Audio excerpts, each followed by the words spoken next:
Bonjour à tous, très heureux de vous retrouver pour votre super top 5 du jour. Nous sommes en gain ce samedi 26 juillet avec au programme le prix Jean-Luc Lagardère, un groupe 2 pour trotteurs de 4 à 11 ans qui va se jouer sur les 2875 mètres avec une affiche magnifique. Mais avant de vous délivrer mon pronostic, ne passez pas à côté du challenge Génibet du week-end avec 3000 € à la clé. Pour ce faire, vous devez remporter un pari sur 4 réunions différentes ce week-end. Conditions et règlements sur le site de Génibet. N'oubliez pas également qu'actuellement, pour toute ouverture de compte justement sur Génibet, vous pouvez bénéficier jusqu'à 250 € de bonus de bienvenue. Abonnez-vous à notre chaîne en activant toutes les notifications. Pour cela, vous allez cliquer dans la cloche. Quant à Flo Gautreau, pour le retrouver, vous connaissez l'adresse, direction, les réseaux sociaux. Allez, sans plus attendre, je vous délivre donc mon pronostic et restez bien avec moi jusqu'à la fin de l'émission pour connaître mes impasses. Sans surprise, en tête, le 10, In Excess Bleu, le 2, Jabalpour, le numéro 13, Cocktail du Dain, le numéro 1, Abel du Vivier, le 9, Crack Time Atout, et attention, le numéro 7, Gendréen.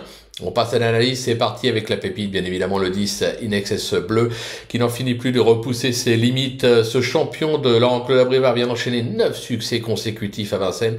Il affiche 75% de réussite à Anguin avec 2 succès et un accessible pour 4 sorties. C'est pour moi tout simplement le cheval à battre de la course. Le coup de cœur, le 2, Jabalpour, qui a toujours été estimé au sein de l'effectif d'Alain Chavat. Il vient de crever l'écran à l'occasion de son succès dans le René Vallière à Vincennes, devenant le trotteur le plus rapide, justement, de Vincennes. Il est tout aussi à son affaire à Anguin.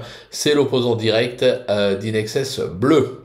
Le bruit d'écurie, le 13, Cocktail du Dain, qui n'est plus à présenter avec notamment ses succès dans le Comte Pierre de Montesson et l'Albert Viel à 3 ans. Ce protégé de Philippe Allaire reste sur son succès acquis dans le Albert de Marc début mai.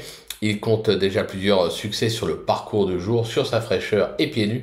Il aura ses preneurs. Le repéré, l'As, Abel du Vivier, qui vient de connaître tous les malheurs dans le Washington sur cette piste en s'accrochant avec Hooker Berry alors qu'il possédait d'incontestables ressources.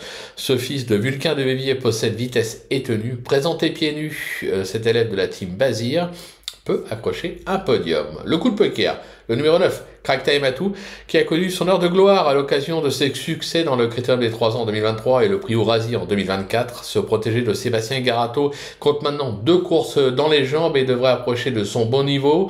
Il a déjà scoré à Anguin. On change de main avec Franck Nivard. Ah, attention, ça peut être bénéfique. Ne le négligez pas. Et enfin, un petit trouvaille, histoire de pimenter les rapports, le 7, Gendréen, qui reste un ton en dessous des meilleurs, mais il lui arrive parfois de faire des survaleurs. Ce fils de Bocador de Cime aura pour lui d'évoluer dans son jardin, à Anguin, où il affiche 100% de réussite en 3 tentatives. Avec le bon parcours, il est tout à fait capable de venir afficher une petite cote.